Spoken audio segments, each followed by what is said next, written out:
Welcome to the Beyond the Reiki Gateway podcast with Reiki Masters Kathleen Johnson and Andrea Kennedy. This episode is sponsored in part by Universal Heart, where body, mind, and spirit unite in celebration of the divinity that dwells within. Find out more about Universal Heart by clicking a link in the show notes or visiting our website, beyondthereikigateway.com. And now, let us begin our exploration of what lies beyond the Reiki Gateway. Hello and welcome. I'm Andrea Kennedy here with my co-host Kathleen Johnson, and we've got a special guest who you might recall from a previous episode. We're delighted to welcome Jofa M. Kauffman back to talk with us today about paranormal explorations, and we just cannot wait to get into this topic with her. Very curious about what she's got for us today. And Jofa is a spiritual, metaphysical, and paranormal event coordinator. We are just so lucky to have her with us today. She was with us before talking about numerology. If you've missed that episode, please check back. And that was our season 2 opener, released September 29th, 2021. I hope you'll check that one out. So welcome, Jofa and Kathleen. It's so great to be back with you both. Great to be here, Andrea. Thank you so much for having me back, ladies. I'm really excited to talk about this topic of the paranormal. So are we. So are we. We're so happy you decided to come back. So yeah, we're all happy to be here. And we figured this would be a great episode, especially at this time of year. We're really anxious to just get started and dive in. I am ready. Where would you like to start? Well, first of all, when you say the paranormal, obviously that is a large topic. Perhaps maybe you can tell us a little bit about your perspective of the paranormal. How do you define that? You're sort of the expert, so why don't you enlighten us about what the paranormal is? First, I have to say I wouldn't necessarily consider myself an expert at this, only because it is such a vast topic. But the paranormal for me personally is anything outside of the norm, something that I cannot explain, be it an audible voice, seeing something that isn't really there, experiencing something out of the ordinary. So the paranormal for me really began probably 15, 20 years ago when I was working in Gettysburg. I had a good friend that worked in Gettysburg and owned what is called the Ghost of Gettysburg headquarters, and they did historic and ghost walks. He held a little class in his building about EVPs, or electronic voice phenomenon. And when I heard that first recording, and there was some voice on there that wasn't there when we were listening, that hooked me. I was just like, what is this? It opened up a whole new universe and a whole new unknown world that I just knew I had to explore. That's really fascinating, Jofa. Were you scared at all? I mean, as we approach this topic, I don't know, maybe it's because it's the time of year too, but it's a little bit spooky to me. And I'm sure we have people in the audience listening and they kind of feel that same way. This tour that you were on and this voice, you were excited about it, but were you a little scared too? You know, I'm not going to lie. For the first few years, I went in with a lot of trepidation. Like, I want to know, but do I really want to know? Do I really want to experience something or see something that I can't explain? So yeah, it took me a little while to get over that sense of I'm out of control or this is out of my control. But I will say today, I'm happy to go into places. I think I mentioned this even during our numerology podcast, that when it comes to the paranormal, I'm finding more and more women being very bold and going in there with a lot of empowerment to really try to experience something up in attics, down in basements, in prisons, you name it. So that fear for me has gone away as I've grown to have a better understanding and more experiences that I would not consider negative in any way. So a few moments ago, I referred to you as an expert, and you very modestly said that you're not, but I know you're far more of an expert than I am. I have never done a paranormal exploration or gone into a place that is known to be haunted voluntarily, that is for sure, although I've had an interest in doing so for a number of years. So I do consider you an expert. How many places do you think you've examined or explored that have that type of reputation? How many times have you done these things? For me, I think I'm a little over 80 different locations. These are public locations that you can go into, or in some cases, private. That does not include the private homes that I've been asked to come into or invited to come into to see what's going on. So it's been a wide range, anywhere from, like I said, a private residence to prisons to bed and breakfast, old theaters, insane asylums. The gamut Right. of where I've been, I think, is really wide ranged. But I do think, and I'm glad you both are using the word paranormal exploration. I do that because if we were doing a true investigation, the way I would approach my experiences would be a lot different. I don't profess to be a paranormal investigator because I'm not doing all the documentation that a lot of true paranormal investigators are doing. I'm going in just for a personal exploration to explore what is there, what is known, and maybe what is unknown while I'm in a particular location. I'm also going in with a great sense of empathy. I love going Mm, into, like I said, a prison or an insane asylum and not going in trying to look for something negative, the scary scratches and the terrible smells or anything. I'm going in because I want to try to relate to what these individuals may have experienced while they were actually in that particular location. And so I view my paranormal explorations as a way of going in and attracting energy that I'm seeking. I'm not seeking the negative. I'm seeking to have some sort of a meaningful connection with whatever entity happens to be there and remain. I love that. And it's such an interesting comment you made about the empathy. I mean, myself, like probably many other people, probably many listening to our podcast, have seen the shows, the TV shows, the paranormal investigations and all the carrying on that they do. And honestly, I can't say I ever have seen much empathy. And it's more about, ooh, what's that all about? And what was that? And honestly, sometimes it gets a little crazy, a little corny, a little campy. But the empathy factor, I love that. That brings a whole different perspective to it. Because a lot of these places you go to, it sounds like these places have seen and witnessed some really tragic events over the years. And how can you go into these places without having a sense of empathy for the souls who suffered and died there? I think that's wonderful. And I commend you for doing it that way. That's the first time I've ever heard anyone who does what you do say that they go in with a sense of empathy. I really agree with that, Kathleen. I was also really surprised when Jaffa said that. And I love it too, because what that illustrates to me is non-judgment. If you're going to go into a prison, I think it would be natural to go in there with a negative assessment, negative judgment against anybody that was there, which would automatically put you in a different zone, I think, as far as interacting with them. But it sounds like, Jaffa, you're going in just neutral and curious and with respect and not looking for something in particular, which I must say, I think that that would be very different for any spirits or energy there. They would probably really want to communicate with you or interact with you then, just given your attitude.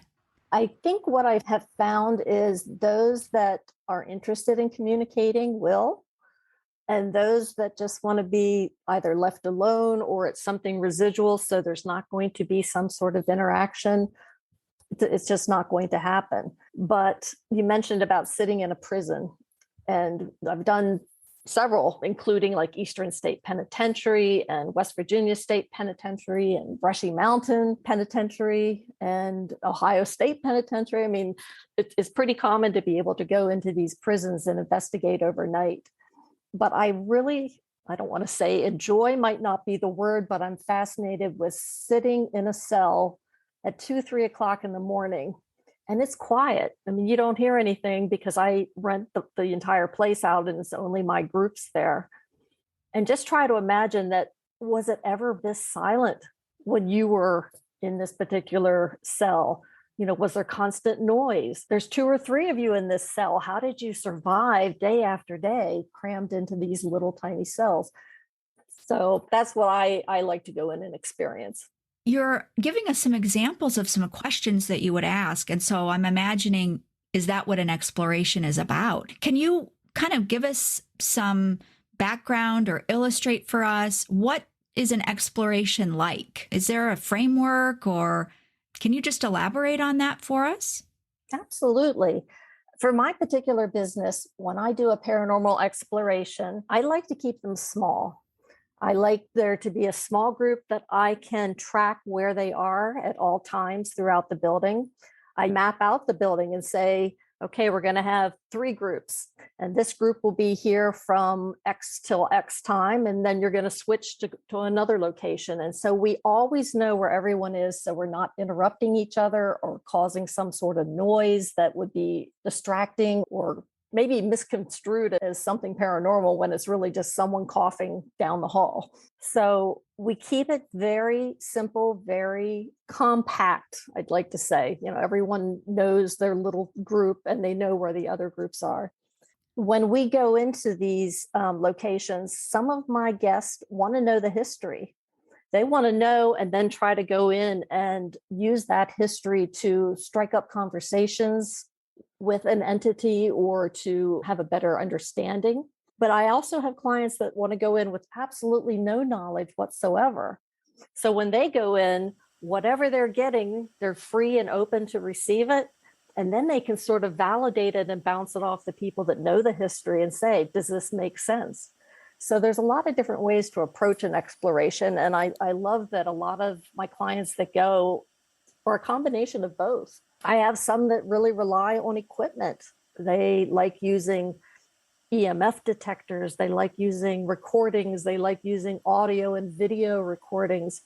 And I have some that just go in, sit, listen, feel, and get whatever types of sensations and images that they receive. Jofa, do you currently use any equipment when you go into one of your explorations? Currently, I only use recordings. I have a lot of equipment, which I've sort of collected over the years. But I'll be honest, I spent so much time futzing around with my equipment. Is this recorder running? Do I have the video running? Oh, where's my box of EMF detectors? And I really wasn't allowing myself to experience what was really happening there. So I really rely on EVPs right now. That's what fascinates me the most. Okay, well, that makes a lot of sense because, I know how I am with equipment. I would probably be so distracted by the equipment, I would miss everything that was going on. And it sounds like you're much the same in that regard. So when you take a group of clients on an exploration, is there any particular way in which you prepare the group as far as things that you tell them? Is there any sort of orientation, I guess is the word I'm looking for, before you launch your exploration? How does that work? Well, for my first timers, those that have never been on a paranormal exploration before, we do like to talk about going in with a positive intention. As I said, like energy is going to attract like. So if you're going in to have that negative experience, you'll probably draw that in. But we do talk about protections, and everyone uses their own individual type of protection. Some bring crystals with them. Some do prayers. Some sage themselves afterwards. Really, whatever type of protection is something that you're comfortable with, that's what I recommend that you use. You go into these prisons and so forth, you can even just walk in and feel the negative energy. And I'm just saying, take a day tour. You could probably walk in there and say, yeah, this doesn't quite feel right. So I tell everyone, go in with some sort of protection, but also with a positive intention. I think that's great. Intention is everything, as we know, and that sort of sets the tone. And I think also that meshes with your empathy. I want to bring up, because I'm thinking about that equipment that you brought up. I don't want to discount using equipment because it has been a great validator sometimes of a particular feeling you're getting or an EVP or something that you're getting. So each exploration and explorer, as I might want to call them, works sort of as a team to validate what we're getting, and using all those different types of modalities works really well for us. Yeah, I could totally see how it would be complementary. What is striking to me so far is you're talking about this empathy factor, which we just both love that you've described. And then the next thing is the contrast between some of the people wanting the history, some wanting to be objective and clear. So again, you have that sort of contrast in the group. And then you might have people in the group using equipment and those just simply sensing with their own senses. So there's another contrast. And I know with equipment, just going through the data takes forever because you have to listen to it and re-listen to it probably over and over in some cases. So that's a huge time investment. But I guess what I'm getting at here is if you have these contrasting approaches in the group, which could be so valuable, after the investigation is over, how do you end the exploration and how do you get together and share all of this information, wide-eyed and being able to focus and process it all? I have to laugh because everyone says, how can you stay up all night? But I would have to say it is a little bit of an adrenaline rush. So that does keep you pretty awake throughout the whole evening.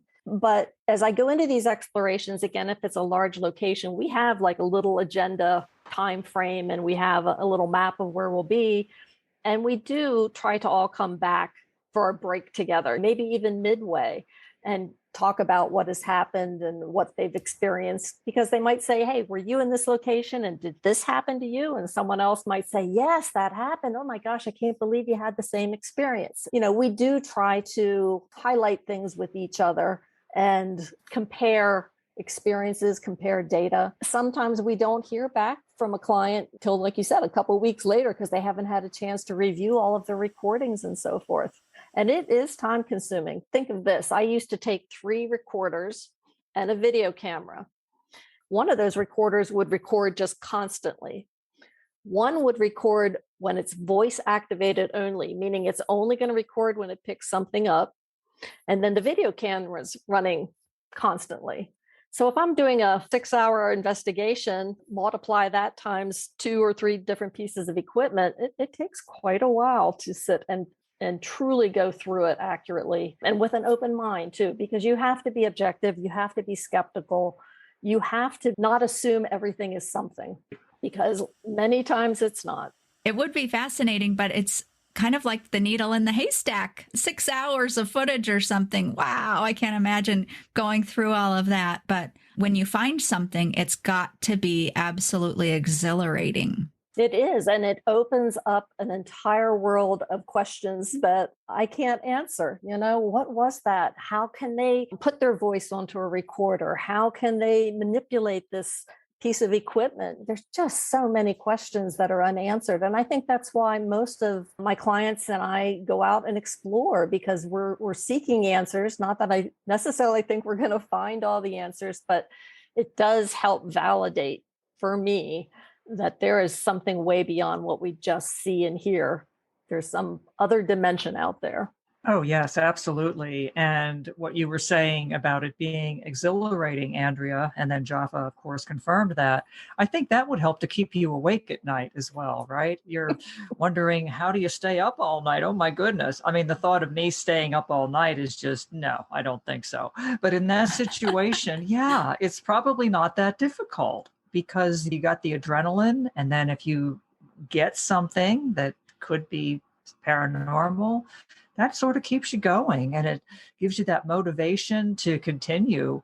And I love that. It opens up so many possibilities and so many questions, like you said, that we don't have answers to, but that's okay.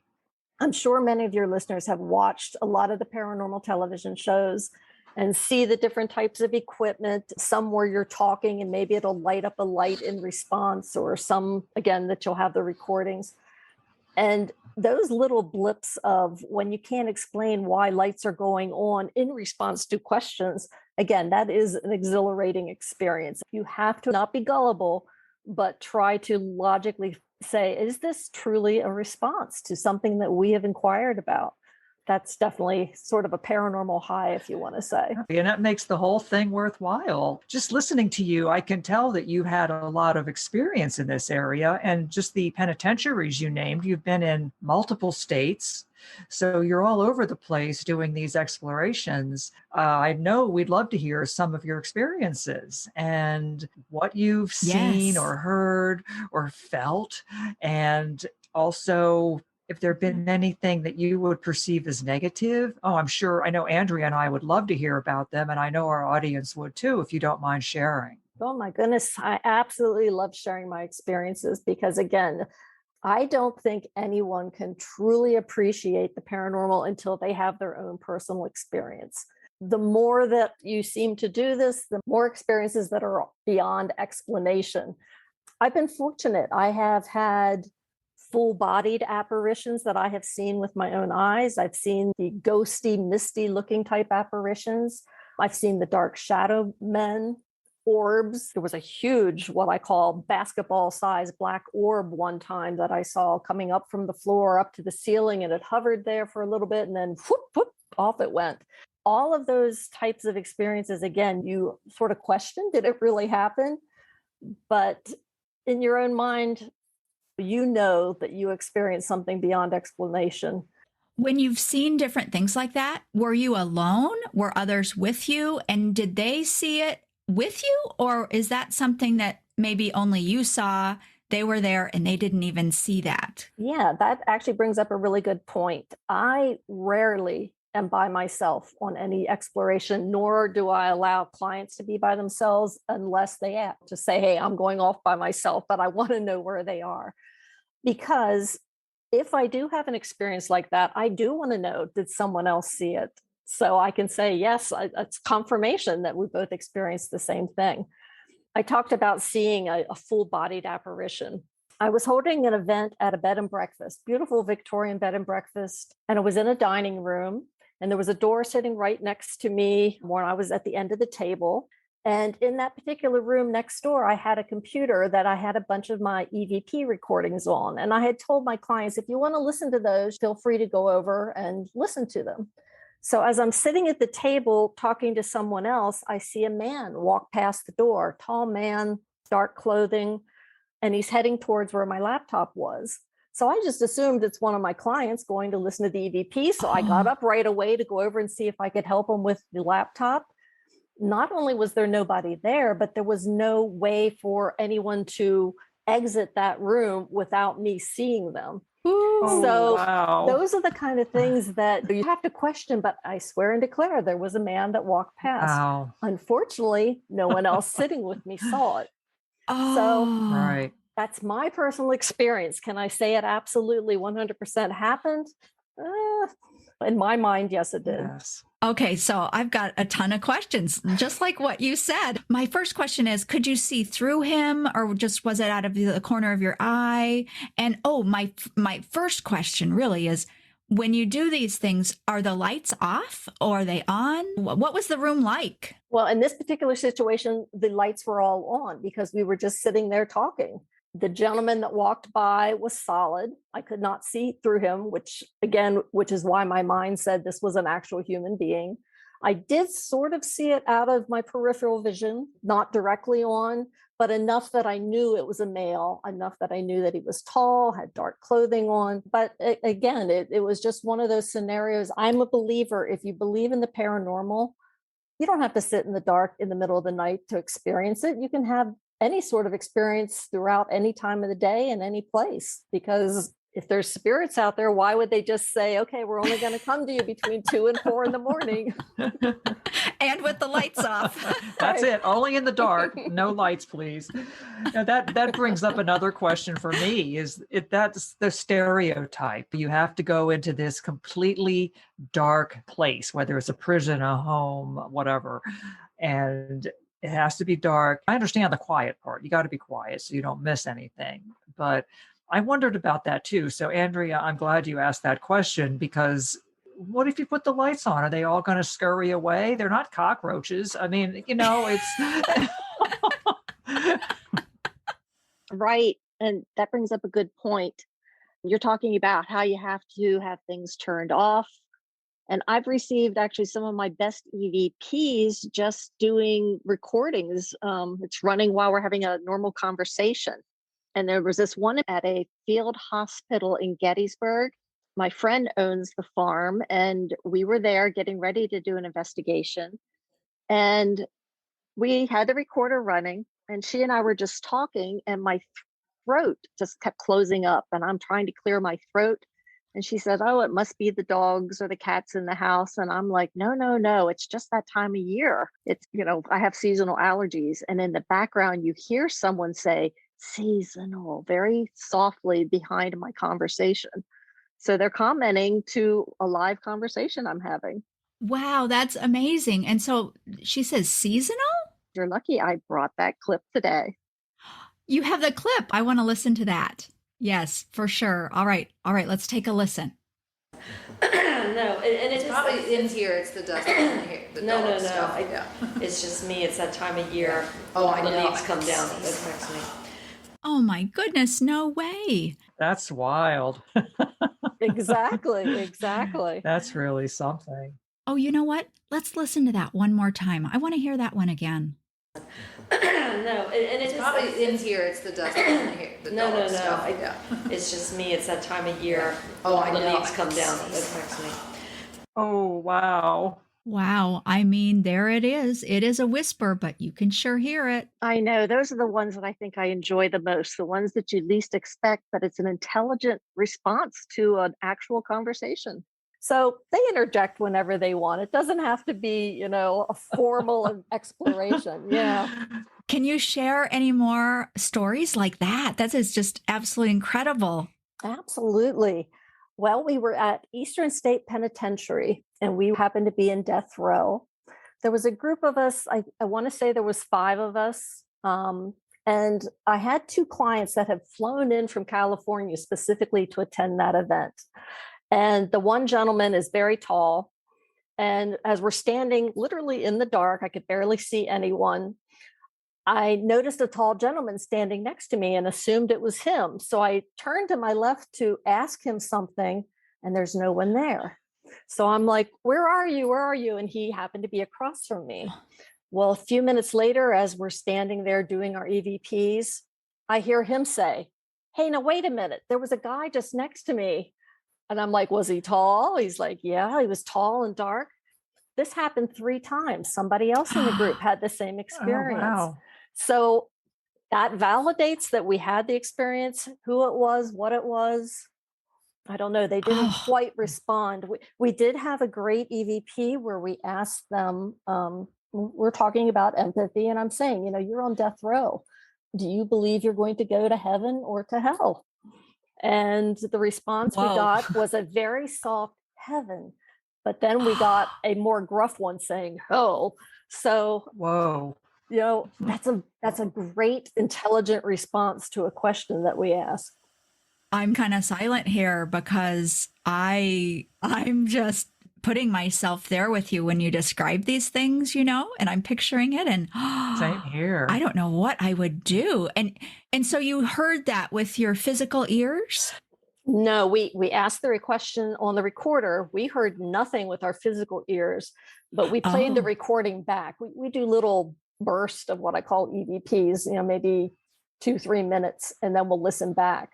And when we listened back, that's when we got the response. And I'll be honest, after seeing the dark shadow or different people having that and hearing that response, We stayed a little bit longer, but we didn't stay there an extended period of time. You could just feel it was not what I consider a positive Oh, energy. I can imagine. My goodness. Yes. Jofa, I know that some of our audience may not be familiar with Eastern State Penitentiary. I know it because I live in Pennsylvania. If you could explain what Eastern State is all about and a little bit about its history, that might be helpful. Sure. It's in Philadelphia, Pennsylvania. What I found fascinating about Eastern State was when it was first built, penitentiary was meant to mean you were going in and seeking penance for whatever you've been accused of. And they had these interesting cells where they literally put people in solitary confinement. They would lead them, if they came out of their cells, no one would talk to them. They would wear bags over their heads. So they were in complete isolation, which obviously was going to lead people to some mental issues. But the history of that, I just found really fascinating on how they had the good intentions of having people, seeking penance for whatever their wrongdoings were. And they actually probably caused more harm to these individuals than they had expected.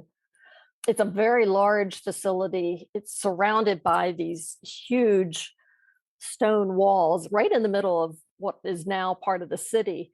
But I even found out that they had dug under the walls at one time for an escape, which I find completely fascinating.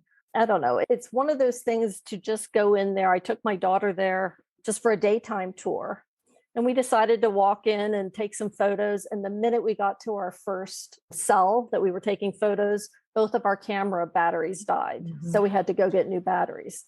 That's pretty unusual considering we both put in new ones before we Right. went, had them charged up. So those kind of things, again, you might not expect it, and it might happen when you least expect it, but it doesn't make it any less, to me, paranormal. Right. Eastern State, I know, has regular tours of the facility, and they actually have a extended tour over the Halloween season that we're in now. And that has been going on for a long time. And it's also considered one of the most active places in the country for paranormal activity, which I'm sure you're aware of. So it's an interesting place to visit for sure. It truly was. And I have to say, I don't think there was any prison that we visited that has not had activity. They aren't necessarily the ones that have had the most activity. I had a lovely bed and breakfast where I saw that gentleman. I have seen and heard things there so frequently. We've had complete sentences of EVPs where I've had a little girl, what sounded like a little girl, say, "You should meet him." I had another one say, "Tell them what happened." I know the history of this particular bed and breakfast, so it sort of lends itself to the history. But again, how are they doing that? How are they putting those voices on there? What are they trying to communicate to us? It gets me all giddish and excited. Well, I know there's a lot of theories out there about why and how the spirits communicate, and I'm sure you're familiar with a lot of them. And perhaps that'll be a great topic for the next episode we do with you, Jofa. What do you think? That would be exciting because there certainly is a big discussion about what is EVP and how does it work? And is it just our brains implanting the energy from our own thoughts and imprinting on the recording, or is it something else? It's a fascinating topic. I am fortunate to have worked with Mark Nesbitt from Ghost of Gettysburg, who I consider a true expert in EVP. And it's the one modality that I enjoy the most and I think is the easiest communication for me personally. I'd like to circle back really quickly because Kathleen had asked too about if you've had any negative experiences in your travels and explorations. Could you let us in on that? Absolutely. I am a big believer in follow your gut. If you're going into a location and something, your gut, your brain, whatever, just says, you shouldn't go in there, I don't go in. But I was at a venue. I'm sorry to say it was another prison, but it was here in Tennessee called Brushy Mountain State Penitentiary. And there's one particular cell block that I've just never been comfortable going in. And the night I was there, I had some new explorers with me and they asked if they could go in. And I thought, well, I'll take them in so they can have their experience. And I went in and someone else was sitting in a cell block. I was standing outside of that cell block. They were doing EVP. And all of a sudden, I had the worst chest pain, incredible nausea, dizziness. And I always tell everyone else, if you're uncomfortable, to leave. So I told them, I said, I hate to do this, but I need to leave. So we all left, walked out of that cell block and felt completely fine. That is the only what I consider negative experience that I've ever had. Again, I wasn't searching for something. I should have listened to my gut and not gone in, but I did. And I think that was a good lesson for me. It is a good lesson for all of us, for sure. And, just following that intuition. And that's pretty remarkable, Jofa, that you've had so many of these experiences and only one that you would categorize as negative. That's amazing. I think intention is a large part of that. I truly do. The experiences I've had, again, I've talked a lot about prisons, but I've had experiences in another bed and breakfast in Gettysburg that I was at. And we were having an event, had nothing to do with the paranormal. But some of the ladies knew that I do the paranormal and I had my recorder along. And they said, hey, can we sit here and maybe do some recordings? And as I was sitting there, my right side was very, very, very cold and almost tingly. And the lady sitting to the right of me made a comment. She's saying, my left side, it's really cold and tingly. So obviously there was something between us. We got the recorder out, did some recordings, listened back. And here it turned out someone sitting at the other end got a name in her head. And she leaned over to someone and whispered this name and said, remember this name. So when it was all over, when we put everything together, the EVP came back for a particular lady that was sitting there. It was her brother who had committed suicide. The name that the other lady got in her head was the name of the therapist that this person had been seeing. And the message that this brother gave to his sister was, we literally heard, I love you. And again, nothing to do with the paranormal. We didn't expect any of it, but using senses, using the recording, somebody hearing something, put it all together. It was a beautiful message for someone that found that very impactful. I think that's a beautiful story. Like you said, not your standard paranormal story, but that's beautiful. And I think yet another example of how empathy is so important, right? Because when you go in there with empathy and an openness, I think spirits, which are, of course, it's pure energy, are going to respond to that in kind. And I think your story that you just shared is an excellent illustration of that. So for any one of you out there who may be tempted to go into paranormal exploration, remember, empathy really matters, obviously. Yes. And when we talked earlier, I believe Jofa said something about like energy attracts like energy, right? Throughout our examples, I think we're seeing that over and over. And I love the fact that you use the word openness, Kathleen, because that's what's really resonating with me as I'm listening and getting goosebumps at some of these accounts that Jofa's offering for us. Same here. Before we started the episode, I was a little spooky feeling about the whole thing.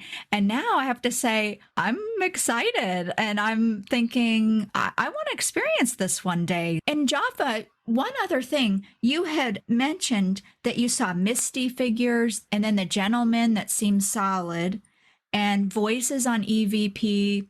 Do you recall hearing voices with your physical ears? Also, if so, did other people with you hear it too or not?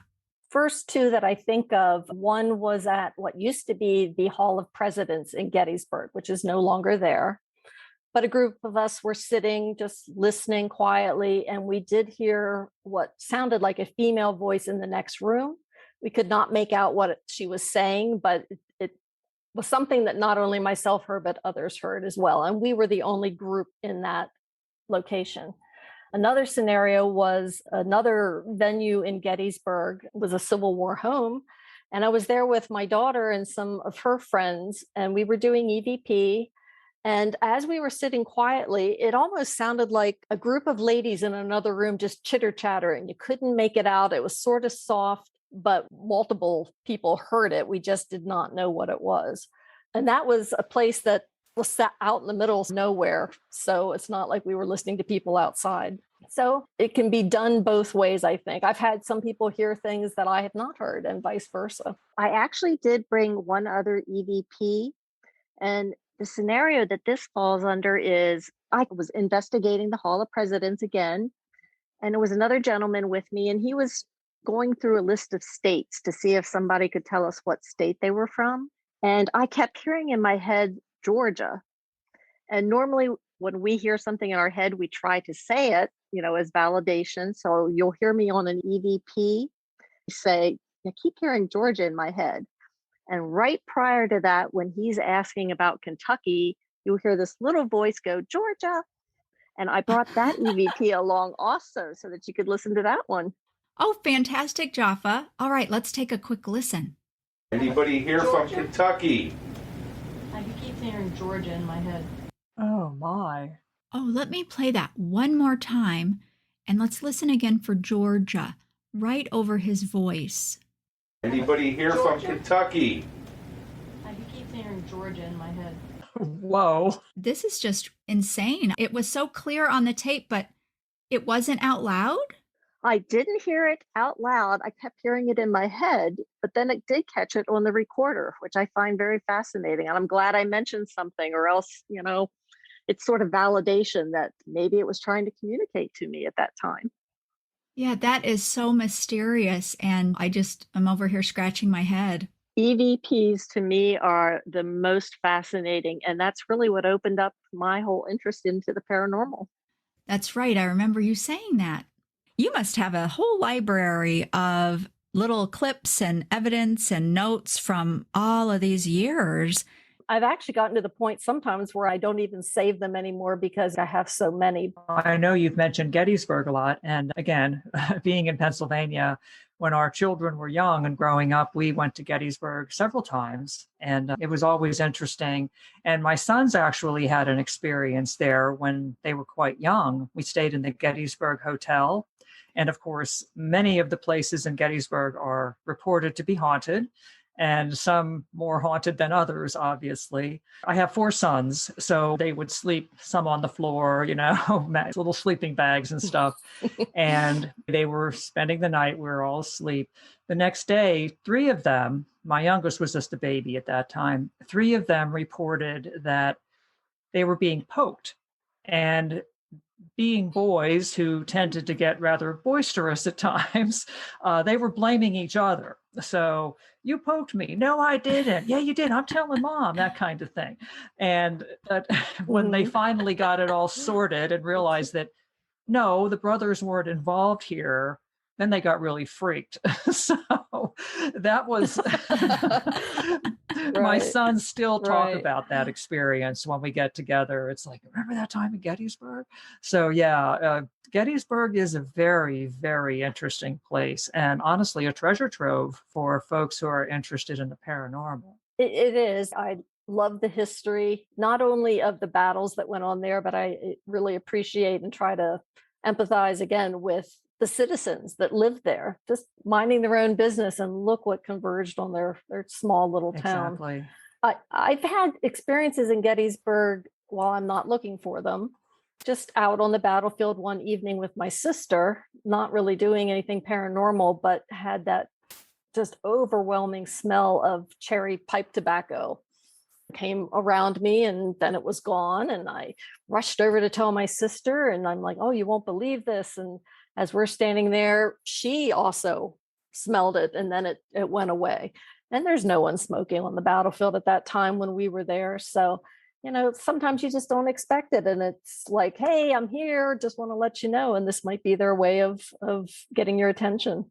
Right. Just communicating, saying, yeah, like you said, I'm here. Please acknowledge that. And that may be all it is. But as we've said earlier, we don't really know, do we? We're not really sure. But it is just so fascinating.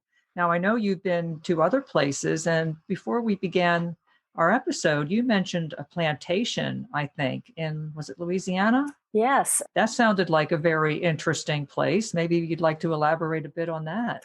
Yeah, some of your listeners might be familiar with the Myrtles Plantation. It's been on a lot of the paranormal shows, and A small group of us decided we were going to go there. So we rented out the main house and all of their bedrooms, and what they called the slave master's quarters was rented out by our group. We were doing a small exploration that evening. One of my clients and I were in the slave master's quarters, and there was a bed in there that we were just laying on because we were tired, and we'd been investigating for a while, and between the travel and everything else, I think that my age was starting to show there because I needed to take a little nap. And I told her, I said, while we're in here, I'm just going to take a nap and we'll leave the recorder running. So we did. And later, actually, it was the next day, I was sitting on one of the rocking chairs outside, listening back to my recordings. And here in the middle of while we were taking a nap, I hear this voice say, "Get out of bed." And I'm thinking, well, I guess we weren't supposed to be napping at that particular time. So yeah, that was a really lovely place. I had a client that had some experiences there in the middle of the night where she felt she was being touched in the middle of the night. She slept with me the next night. She would not sleep by herself because she did not like being poked and prodded in the middle of the night.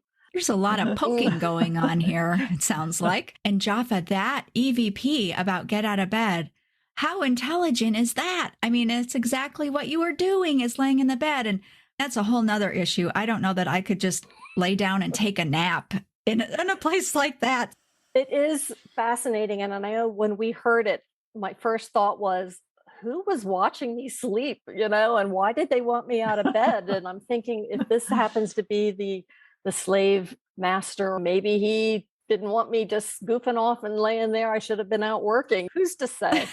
But Right, it is. right. It's just fascinating and nothing negative, just giving me a little message. I have to say, what I find fascinating about EVP is we can all listen back to it when we're at the venue and we all hear the same thing. And then I go home and I want to listen back to it again and I hear something completely different. Again, don't know why that happens. I've had scenarios where we all hear the same thing during a exploration and I go home to listen to it and it's completely gone.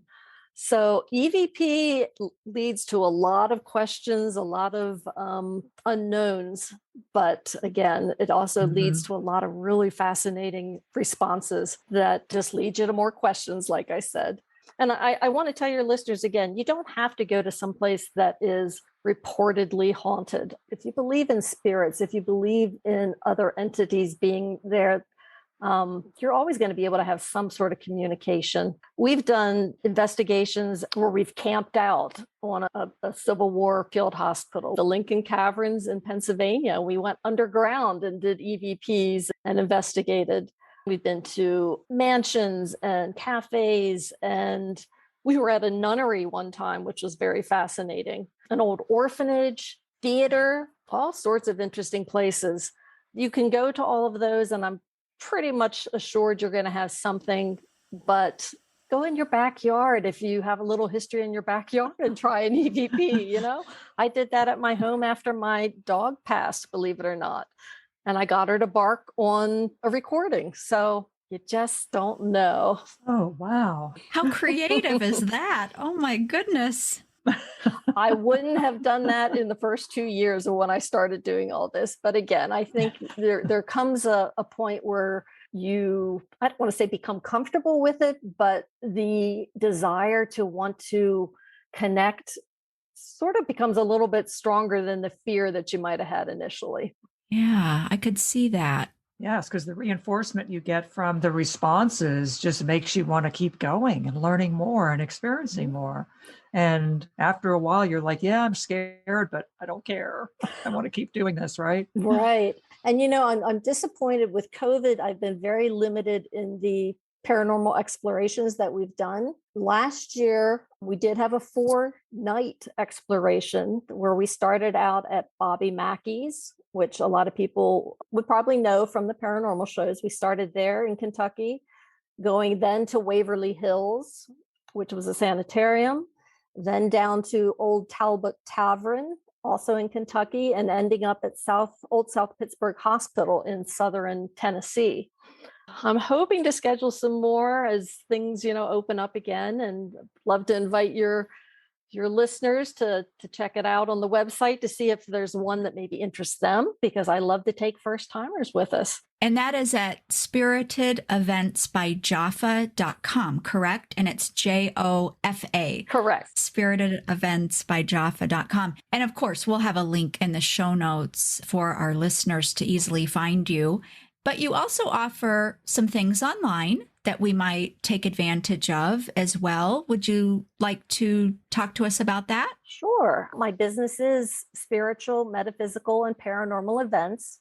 And I've been very fortunate to work with a lot of very gifted practitioners in a wide variety of metaphysical and spiritual modalities. So a lot of them are doing classes online with spirited events, and some of them are also doing individual private readings that they can do online with people.